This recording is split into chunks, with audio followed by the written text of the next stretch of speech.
Harvey Eldon y Rigel Pruitt desaparecieron a las 11:42 am durante una excursión escolar al zoológico de Clarkview. Era martes 22 de marzo de 1932. El grupo de 2 docenas de niños y su maestra visitaban la sección de aves. Nunca más se volvió a ver a los 2 niños. La señora Stokes, la comisaria de la visita, notó su ausencia menos de 10 minutos después. Al principio pensó que se habían quedado atrás, luego que se habían equivocado de pabellón. Media hora después, el zoológico estaba cerrado. Las salidas estaban cerradas y todos los visitantes fueron escoltados. El personal de seguridad peinó la zona hasta la noche. Llamaron a la policía. Empezaron con lo más sencillo: examinar arbustos, cuartos de servicio, edificios antiguos. Nada. Al día siguiente vinieron con perros. Llamaron a los padres a las 7 de la mañana. Llegaron primero. El padre Harvey recorrió los recintos en silencio, deteniéndose en una jaula con un viejo letrero que decía Crocodylus acutus, cocodrilo americano. El recinto estaba soldado. Los barrotes estaban oxidados y la tierra del interior estaba seca y agrietada. Había estado abandonado desde 1918. Ni siquiera los trabajadores habían revisado su interior desde entonces. Dentro, silencio. Ni cuerpos, ni ropa, ni sonidos. Solo aire seco y telarañas en el techo. La puerta está cerrada por fuera, sellada con un precinto viejo. Ningún niño podía entrar físicamente. Pero fue junto a esta jaula donde el padre de Harvey permaneció más tiempo. 3 días después, un grupo federal llegó a la ciudad. El Estado se hizo cargo del caso. Inspeccionaron cada metro cuadrado. Revolvieron los contenedores de basura. Interrogaron a los empleados y examinaron la ventilación. No había cámaras de vigilancia. Era 1932. Los archivos de seguridad estaban vacíos.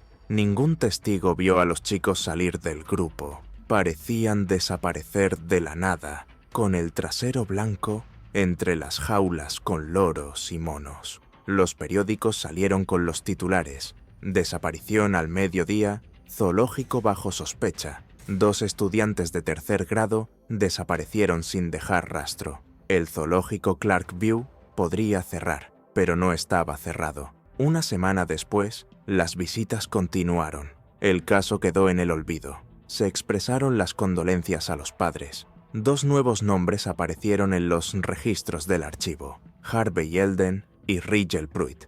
Estado: desaparecido. Durante los siguientes 14 años, nadie entró en el recinto vacío de los cocodrilos, hasta una inspección en el verano de 1946, cuando los trabajadores abrieron la puerta oxidada y descubrieron algo que no encajaba con ninguna versión racional de los hechos. 14 años después, en junio de 1946, comenzó una auditoría importante en el zoológico Clarkview, donde la administración planeaba la reconstrucción de las áreas antiguas. Decenas de pabellones abandonados estaban en la agenda, incluyendo el mismo recinto con el letrero descascarillado Crocodylus acutus, al que nadie había entrado desde la desaparición de Harvey y Rigel. En la documentación figuraba como una instalación completamente sellada, inservible, pero para la comisión era importante poner todo en orden.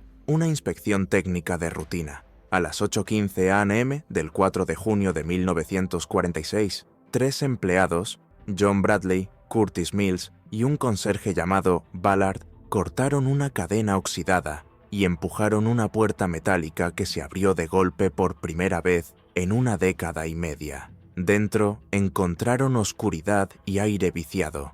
El suelo del recinto estaba polvoriento y en algunos lugares se había hundido. En el centro había una vieja bañera de hormigón que había servido como estanque para reptiles. A su alrededor yacían tablas rotas, vigas podridas y trozos de papel que se habían colado por las grietas del techo. Todo parecía muerto.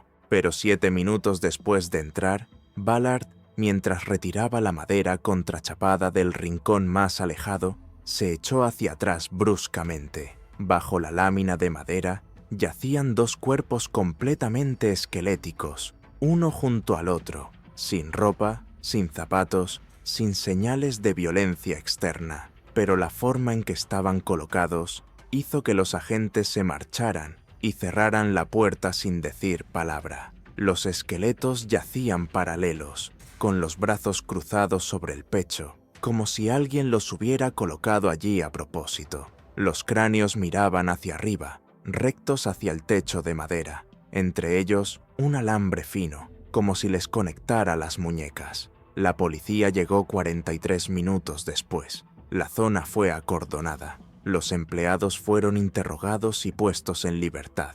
El caso se volvió a registrar. Los peritos forenses del distrito examinaron los restos en el mismo recinto. En el momento del descubrimiento, los esqueletos se encontraban secos y polvorientos, típicos de una momificación prolongada sin acceso a la humedad. Pero lo más importante es su edad. Los huesos pertenecían a niños de entre 9 y 10 años, probablemente varones. Las identidades se confirmaron gracias a los dientes de leche conservados, con anomalías de crecimiento características en uno de los cráneos. Los padres de Harvey Elden proporcionaron una ficha dental. La comparación resultó ser correcta. El segundo esqueleto también se identificó por una antigua marca en la tibia izquierda. Riegel sufrió una fractura de niño y el hueso se consolidó de forma irregular. Las preguntas comenzaron de inmediato.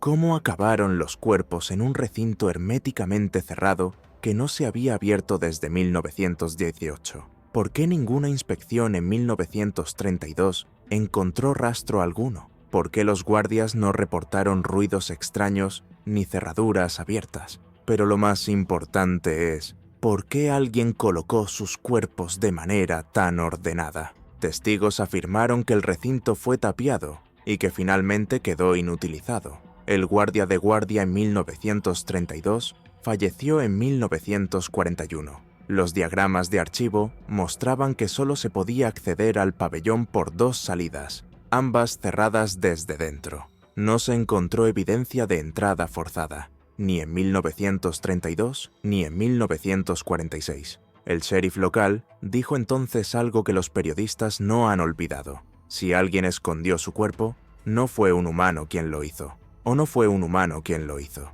A la mañana siguiente, el recinto fue sellado de nuevo, y esta vez para siempre. Tras la identificación de los restos de Harvey Elden y Rigel Pruitt, se reabrió la investigación, primero a nivel municipal, luego a nivel de condado y 2 semanas después a nivel estatal. Científicos forenses de Austin, archivistas de Dallas y antropólogos de la universidad privada St. Jude College de Texas se involucraron en el caso. Casi todos se hacían la misma pregunta: ¿cómo es posible que los cuerpos no se hubieran encontrado en 1932 si habían permanecido allí todo ese tiempo en un recinto cerrado e inaccesible? No hubo respuesta. Los expertos forenses afirmaron que el nivel de polvo acumulado y los signos de descomposición indican una cosa: los cuerpos habían estado allí desde principios de la década de 1930.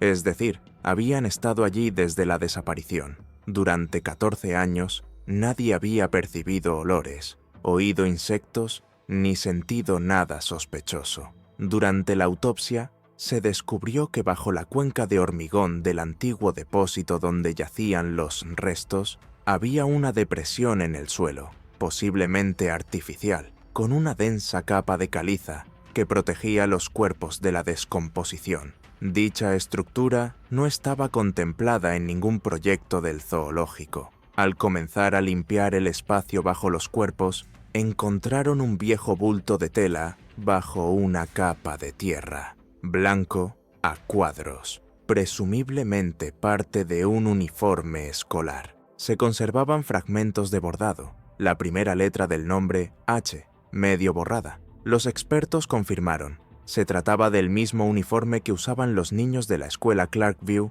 en la década de 1930. Se usó un uniforme similar hasta 1934 y nunca más se volvió a pedir. Pero un artefacto atrajo especialmente la atención. En la esquina del recinto, tras una viga de hormigón, En una grieta entre la pared y la base se encontró un dibujo infantil hecho en una hoja de papel de un cuaderno escolar. La figura, hecha con carboncillo, representaba algo parecido a una persona, pero con brazos desproporcionadamente largos y una cabeza delgada y alargada. Cerca de los ojos, 2 agujeros negros. Debajo del dibujo, una inscripción con caligrafía infantil irregular. Cerró la puerta desde dentro. El examen demostró que la composición del papel correspondía a la de las hojas de cuaderno de la época. La tinta y el método de aplicación también coincidían. Presumiblemente, fue escrita por un niño diestro de entre 8 y 10 años.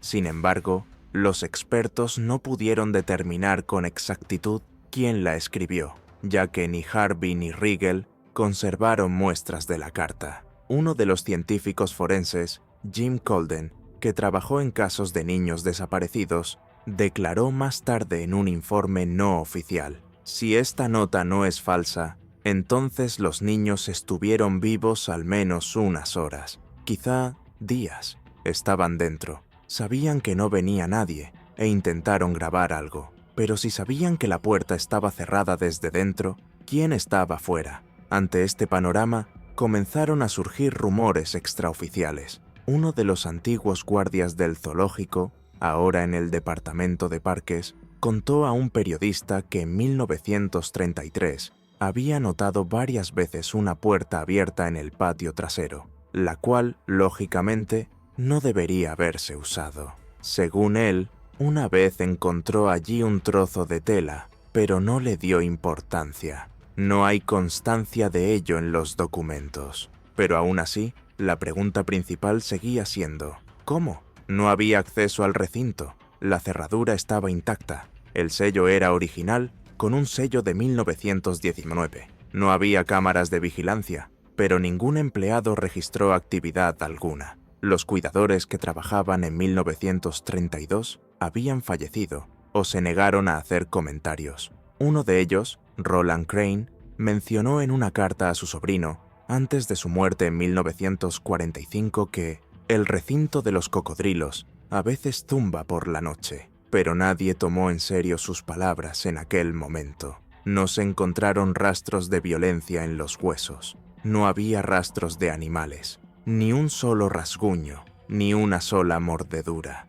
Y en el recinto donde se mantuvieron los cuerpos de los niños durante 14 años, ni siquiera había huesos del viejo caimán que una vez vivió allí. Parecía como si el recinto no estuviera simplemente cerrado. Tras el descubrimiento del dibujo y el bulto de ropa, el caso adquirió un cariz más siniestro. Lo que inicialmente parecía una tragedia por negligencia, ahora daba pie a una persistente sensación de intencionalidad.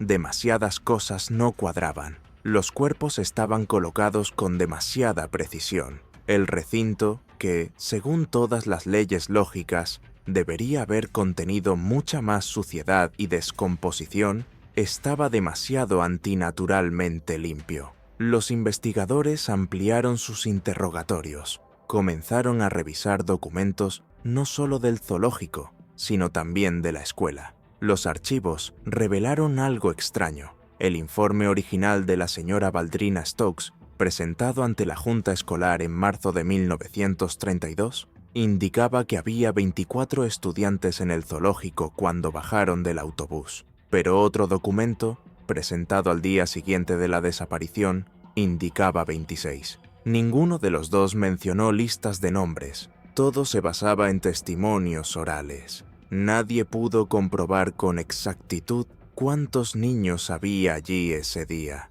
Esto dio lugar a la primera teoría. Quizás la desaparición de Harvey y Riegel no se había notado inicialmente y solo se descubrió cuando el número de estudiantes no coincidía en el camino de regreso. Esta versión se descartó rápidamente. Todos los padres confirmaron el regreso de sus hijos, todos menos 2. Pero hubo otro momento extraño. Entre los papeles del director de la escuela, en un cajón ajeno a la excursión, había una hoja con los nombres numerados de los alumnos. La lista contenía 27 nombres. El tercer nombre, Eldon Harvey, Estaba tachado y escrito a lápiz encima. No tener en cuenta. Se desconoce el origen de esta lista. El documento no estaba registrado. No tenía firma. El papel no tenía fecha. Pero la coincidencia de los nombres era demasiado precisa. Cuando los investigadores intentaron contactar a la exprofesora Valdrina Stokes, se enteraron de que había fallecido en 1940 en una institución psiquiátrica de Waco. El diagnóstico: trastorno paranoide agudo, ansiedad maníaca. Según el personal médico, en los últimos meses de su vida, repetía la misma frase. Ellos mismos fueron allí. Les dije que no salieran del recinto. El zoológico negó oficialmente cualquier intento de ocultar información. Pero entonces intervinieron los periodistas. Uno de ellos, Charles Sivett, publicó un artículo en el que afirmaba tener una copia de un informe interno de 1932 que describía una llamada anónima a seguridad la noche anterior a una visita. Una voz masculina supuestamente informó que algo se mueve en el recinto 11. El recinto 11 era el antiguo recinto de los cocodrilos. No hubo confirmación oficial de esta información. La dirección del zoológico calificó la publicación como especulación sobre una tragedia infantil, pero Sivett siguió investigando. Un mes después, publicó un segundo artículo, citando a un ex veterinario del zoológico que trabajó en la década de 1920. Afirmó que, tras la muerte del último cocodrilo del recinto, se produjeron sucesos inexplicables. Las jaulas se abrieron solas varias veces y los animales de las secciones vecinas evitaron la zona. Las aves se inquietaron, los elefantes rugieron por la noche y un trabajador se negó a continuar su turno, alegando haber oído crujidos en la piscina vacía. Estas historias no se incluyeron en los informes oficiales. Nadie quería manchar su reputación. Pero ahora, con el trasfondo de los esqueletos y la nota que decía «cerró la puerta desde dentro», adquirieron una lógica nueva y aterradora. Otro hecho fue especialmente inquietante. Durante una segunda inspección del recinto, 2 semanas después del descubrimiento de los cuerpos, uno de los peritos forenses informó que la nota con el dibujo había desaparecido. Ni los guardias ni la policía tuvieron acceso. Todas las entradas estaban cerradas con llave. No había señales de entrada forzada. El papel estaba empaquetado, marcado y guardado en el archivo de la comisaría de Clarkview. Pero cuando llegaron los inspectores de Austin, no estaba. En su lugar había una hoja en blanco, limpia y del mismo formato, pero sin una sola firma, sin carboncillo, sin escritura. Solo una hoja blanca. Alguien lo sabía, alguien observaba, y al parecer no quería que se descubriera todo. Había más preguntas que el día de la desaparición, pero la más terrible seguía siendo la misma. ¿Qué había en el recinto durante todos estos 14 años, además de los cadáveres? 2 meses después de la apertura del recinto 11, el zoológico Clarkview fue cerrado oficialmente por renovación indefinida. Esto no pasó desapercibido para los visitantes. Los letreros escritos a mano en la entrada no explicaban el motivo, y un guardia desconocido permanecía en las puertas las 24 horas. Los trabajadores que llegaron para desmantelar las secciones dijeron que el pabellón de cocodrilos ya no figuraba en los planos y que, supuestamente, ni siquiera figuraba en el mapa. Había sido eliminado de los nuevos planos del sitio, como si nunca hubiera existido. A nivel estatal, el caso fue declarado sin perspectivas de mayor resolución. La investigación se cerró. Los restos de los niños fueron enterrados nuevamente en un pequeño cementerio al norte de la ciudad. Cruces de madera sencillas con nombres, sin invitados, sin prensa, sin ceremonia. Los familiares, los que sobrevivieron, se negaron a ser entrevistados. Ningún periódico mencionó el suceso, pero la ciudad empezó a cambiar, casi imperceptiblemente. En la zona del antiguo zoológico, las luces de la calle comenzaron a apagarse. Las razones fueron problemas con la red eléctrica. Los residentes locales se quejaban de ruidos extraños por la noche, chasquidos sordos, como si la madera húmeda se agrietara bajo presión, y exhalaciones largas y vocales, como si alguien respirara demasiado cerca del cristal. Los niños dejaron de jugar junto al viejo estanque. Los alumnos de primaria se quejaron varias veces de que les parecía ver la sombra de alguien en los baños del colegio, delgada, alargada, con brazos que casi llegaban al suelo. En agosto de 1946 llegó una carta anónima al archivo del distrito. La letra era irregular y antigua. En su interior había 3 líneas. «No lo has encontrado todo. Él no se ha ido. Esperó. Ahora está sin jaula. La carta no está firmada. No hay marcas en el sobre. El papel es antiguo, con un relieve de la década de 1930, presumiblemente de uno de los cuadernos de la escuela Clarkview. No se ha determinado si se trataba de una broma pesada o si alguien sabía más. Mientras tanto, uno de los antiguos investigadores del caso, Edgar Knightley, quien había renunciado tras un desafortunado derrame cerebral, comenzó a anotar fragmentos de recuerdos en un cuaderno. Su sobrino, quien posteriormente entregó las notas al Museo del Condado, dijo que el anciano volvía una y otra vez al mismo detalle. Afirmó que, cuando inspeccionó el recinto por primera vez, oyó a alguien caminar detrás de él, pesado, lentamente, entre el polvo seco. Se dio la vuelta. No había nadie. Otros dijeron que era el eco de sus propios pasos, pero había otra rareza en las notas de Knightley. Recordaba el olor, cobre húmedo y aliento viejo. Ningún polvo huele así. Ningún recinto puede conservar ese olor durante 14 años. Con la llegada del otoño, Clarkview fue quedando en silencio. Ya nadie mencionaba el zoológico. A nadie le importaba la historia de Harvey y Rigel. Una nueva escuela había llegado al pueblo. Nuevos niños, nueva vida. Solo los ancianos sentados en los bancos a veces se quedaban en silencio al oír un extraño crujido proveniente del lado oeste, de donde solían venir las excursiones en los viejos tiempos. En 1947 comenzó la construcción de un complejo residencial en el territorio del antiguo zoológico. Mientras colocaban los cimientos, una excavadora se topó con una losa de hormigón. Al moverla, se descubrió una extraña depresión debajo, alargada, ovalada, de unos 3 metros de profundidad. En el fondo, nada, nada en absoluto, ni tierra, ni piedra, ni basura. Solo paredes perfectamente lisas